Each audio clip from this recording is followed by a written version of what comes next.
Hello all, I Dr. Mehul Shatria welcome you to the Language Expert, and today I am going to discuss with all of you a very important topic of your syllabus, and that is figures of speech.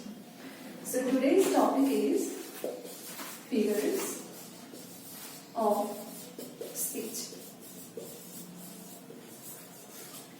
This is mainly a rhetorical device. अब सवाल ये आता है कि rhetoric क्या होता है ना? तो अगर हम रेटोरिक की बात करें, इसको हिंदी में बोलते हैं अलंकार. ठीक है, अलंकार का पर्पस क्या होता है? This is used to beautify the human body. Body को ब्यूटिफाई करने के काम करते हैं. सिमिलरली रेटोरिक भी स्पीच जो है उसकी ब्यूटिफिकेशन के काम करते हैं. तो फिगर्स ऑफ स्पीच इसके एक पर्टिकुलर डिवाइस, क्योंकि रेटोरिक बहुत प्रकार के होते हैं. फिगर्स ऑफ स्पीच एक पर्टिकुलर डिवाइस है जो कि सिमिलरली स्पीच में एक स्पेशल इफेक्ट डालने का काम करता है.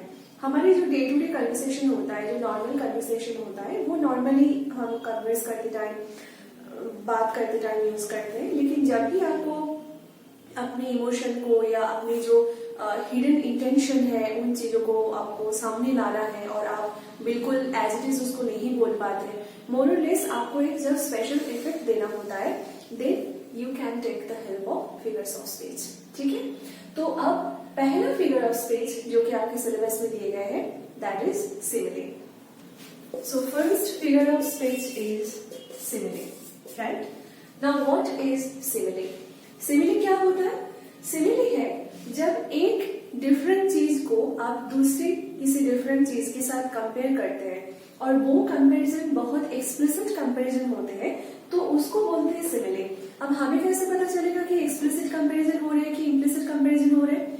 एक्सप्लिसिट तभी पता चलता है जब कंपेयरिंग जो वर्ड्स होते हैं वो एक्सप्लिसिटली दिया रहता है. जैसे हम हिंदी में बोलते हैं कि आसमां जैसे नीला रंग. ठीक है, तो जैसे, तरह, फूल की तरह खूबसूरत.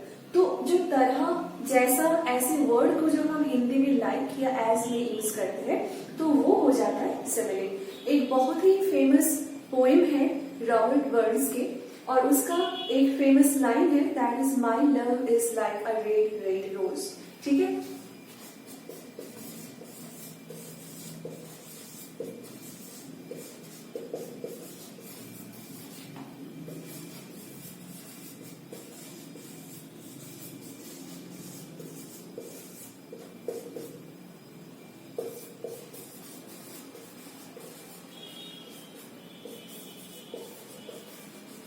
right. So this is the line, my love is like a red red rose. Here you can see that love, the love of the poet is compared to a red rose. तो यहाँ पर ये जो शब्द है ना, like, red rose की तरह, तो ये एक शब्द ही आपको ये समझने में हेल्प करेगा whether it is simile or some other figures of speech. right? तो सिमिले में आइडेंटिफाई करने का सबसे आसान तरीका होता है कि यहाँ पर जो कंपेयरिंग वर्ड होते हैं वो बहुत ही स्पष्ट रूप से दिए रहते हैं. ठीक है, तो ये तो हो गया सिमिले. जब आप दो डिफरेंट चीजों में कंपैरिजन ड्रॉ करते हो और वो कंपैरिजन आप बहुत explicitly with the help of the comparing word like like, as, इस तरीके के वर्ड डाल के जब हम कंपेयर करते हैं तो वो हो जाता है सिमिले. तो सिमिले बहुत सिंपल है समझना. ठीक है, नेक्स्ट हम बात करेंगे मेटाफोर की. Right, so next figure of speech is metaphor.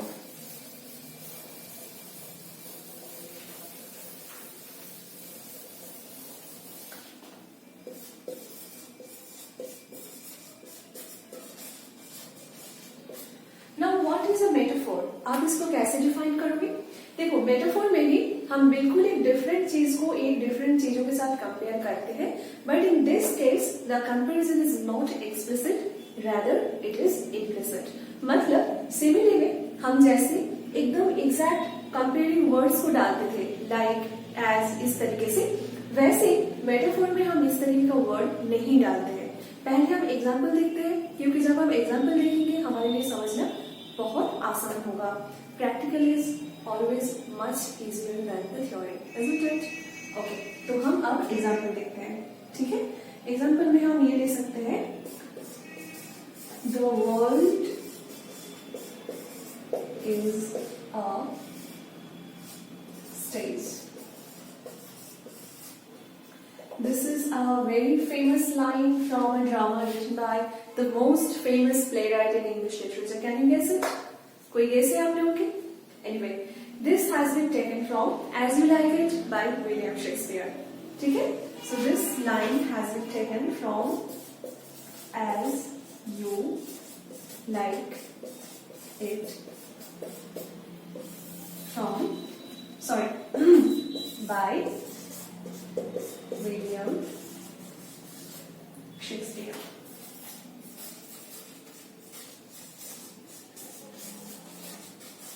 ठीक है, अब इस एग्जाम्पल को देखो.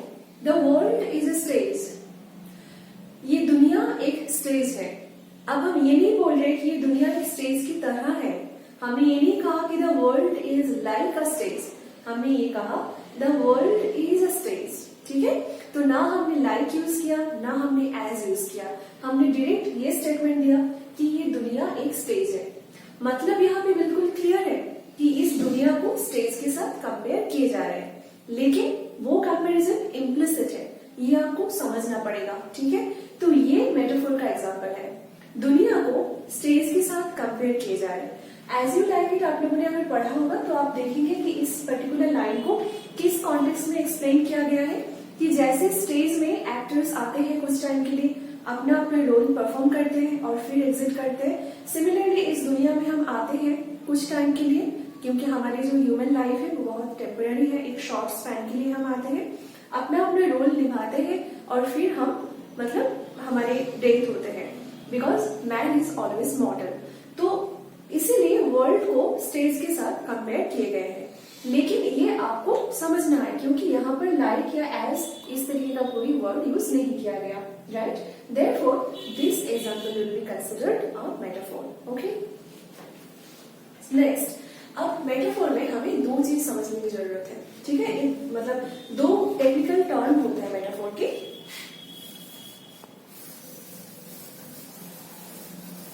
वो दो टेक्निकल टर्म है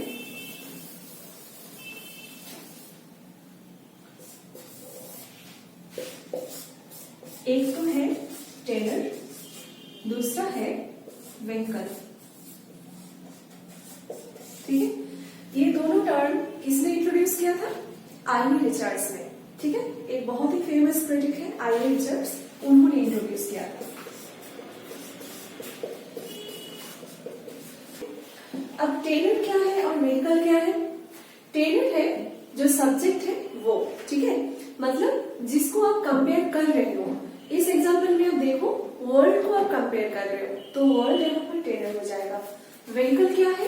व्हीकल है मेटाफोरिकल टर्म, यानी जिसके साथ कंपेयर किए जा रहे हैं. तो यहाँ पर स्टेज के साथ कंपेयर किए जा रहे हैं, सो स्टेज इज अ व्हीकल. ठीक है, तो ये दोनों टर्म आपको ध्यान में रखने की जरूरत है. अब हम बात करेंगे मेटाफोर के टाइप्स को लेकर के. There are several types of metaphor. उसमें से 3 टाइप के बारे में हम बात करेंगे.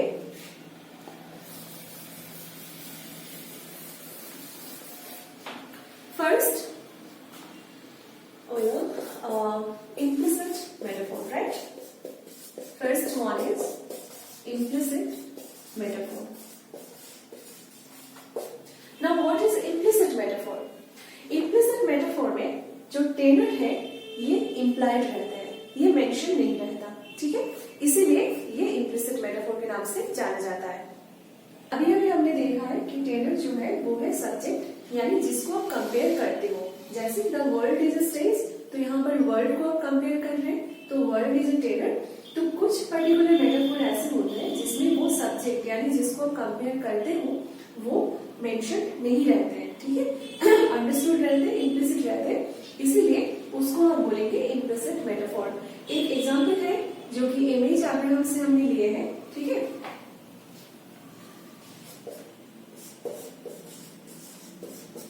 that reed is too frail to survive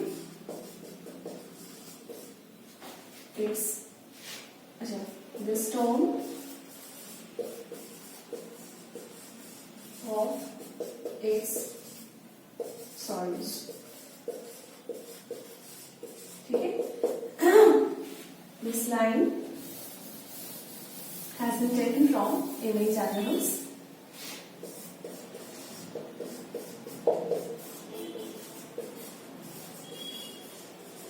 ठीक है?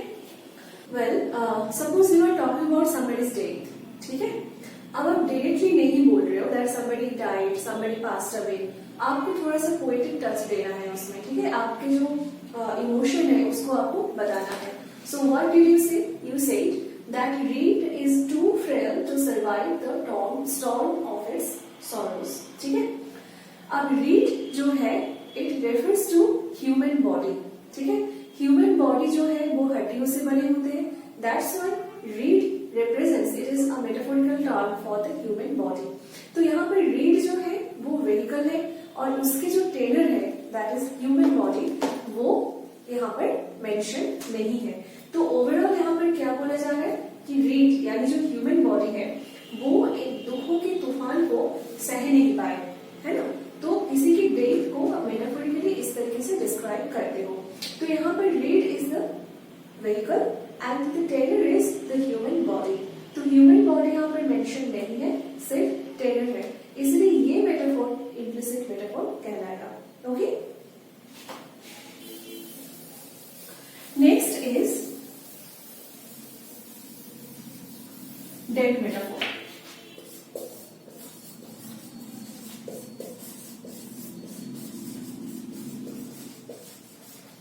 Now what is a dead metaphor? नाम से ही पता चलता है. Dead metaphor, the metaphorical meaning is no longer in use. कुछ metaphorical expression ऐसे हैं जो बहुत लंबे टाइम से यूज होते आ रहे हैं और यूज होते होते now that expression has become so common that it has lost its metaphorical meaning. ठीक है? अब लोग उसको लिटरली लेने लगे. जैसे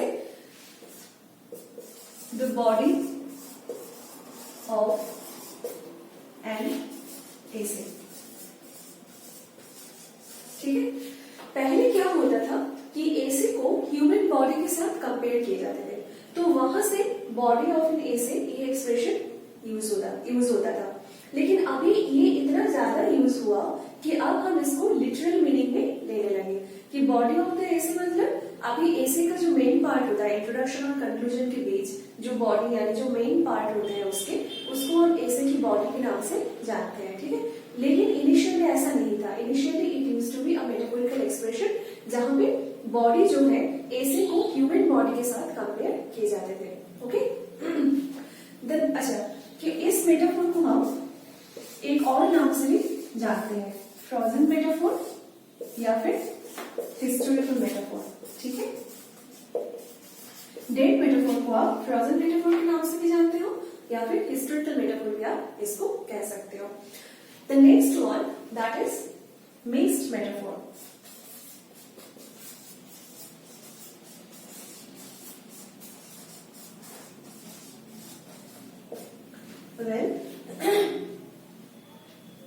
मिक्स्ड मेटाफोर में क्या होता है? मिक्स्ड मेटाफोर में दो या दो से ज्यादा मेटाफोर हम यूज करते हैं और कभी कभी उससे बहुत सिली एक इफेक्ट पैदा होते हैं, प्रोड्यूस होते हैं. लेकिन मिक्स्ड मेटाफोर में हमेशा दो या दो से ज्यादा मेटाफोर का यूज होता है. For example, the news made heard, spread her wings and roar. आप यहाँ पर क्या देख रहे हैं कि the news made her spread her wings and roar. जो न्यूज है उससे वो अपने पंख बिछाकर उड़ने लगे और रोर करने लगे. Now wings refer to the bird और रोर जो है वो एक वाइल्ड एनिमल को रेफर करते हैं क्योंकि रोर ऑब्वियसली कोई वाइल्ड एनिमल ही करते हैं, पंछियां नहीं करते. तो यहाँ पर हर यानी शी एक फीमेल पर्सनालिटी को दो मेटाफोर के साथ कंपेयर किए जा रहे हैं, एक तो बर्ड और दूसरा वाइल्ड एनिमल. ठीक है? तो यहाँ पर दोनों मेटाफोर का कॉम्बिनेशन है, therefore it can be considered an example of mixed metaphor. ठीक है? Well, now we will talk about personification.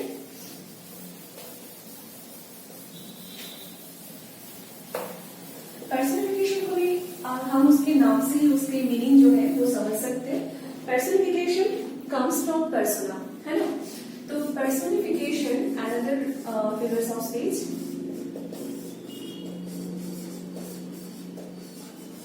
And it has its root in a Greek word जिसको हम बोलते हैं प्रोसोपोपिया, ठीक है।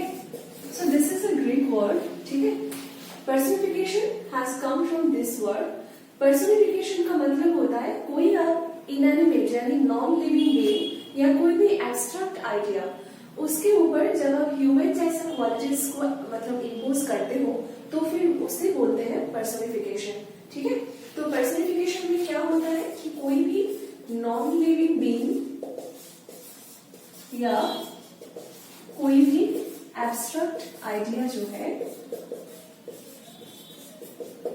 उसको आप ह्यूमन की तरह ट्रीट करते हो, है ना। एक लिविंग बीइंग की तरह, एक ह्यूमन की तरह आप ट्रीट करते हो तो फिर हम उसे बोलेंगे पर्सनिफिकेशन। जैसे एग्जाम्पल एमिली डिकिंसन का एक लिरिक है, because I could not stop for death, he kindly stopped for me, ठीक है। So this is taken from one of the lyrics written by Emily Dickinson और उस लिरिक्स का नाम भी है because I could not stop for death, ठीक है। तो ये एमिली डिकिंसन ने लिखा है, राइट। यहां पर आप देखो कि डेथ जो है this is an abstract idea, right, but it is treated here as if it is a human being. और जब भी हम ऐसे कोई इनएनिमेट ऑब्जेक्ट या एब्स्ट्रैक्ट आइडिया को पर्सनिफाई करते हैं उसके जो फर्स्ट लेटर है वो हमेशा कैपिटल में होगा। ये पर्सनिफिकेशन का सबसे बड़ा मार्क है, सबसे बड़ा आइडेंटिफिकेशन मार्क आप कह सकते हो कि जो वर्ड है उसका जो फर्स्ट लेटर है वो हमेशा ही कैपिटल में। यहाँ पर आप देखो डी का कैपिटल है, मतलब डेथ का डी कैपिटल है और डेथ को फर्दर कौन से प्रोनाउन से रिप्लेस किया जाएगा, ही से। तो ही नॉर्मली ह्यूमन बीइंग के लिए यूज होते हैं, लेकिन यहाँ पर डेथ के लिए यूज हुए हैं। और जब हम किसी प्रोनाउन से भी उसको रिप्लेस करना चाहते हैं कोई ऐसे पर्सनिफाइड ऑब्जेक्ट को, तो उस प्रोनाउन के भी पहला जो लेटर है वो कैपिटल में होता है, ठीक है। तो this is an example of personification जहां पर डेथ जो एक एब्स्ट्रैक्ट आइडिया है उसको एज अ पर्सन ट्रीट किया जा रहा है, ठीक है।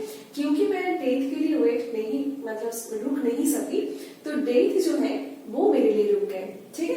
तो रुकना चलना ये सब नॉर्मली ह्यूमन बीइंग का एक्टिविटी होते हैं, हम ऐसे ही मानते हैं।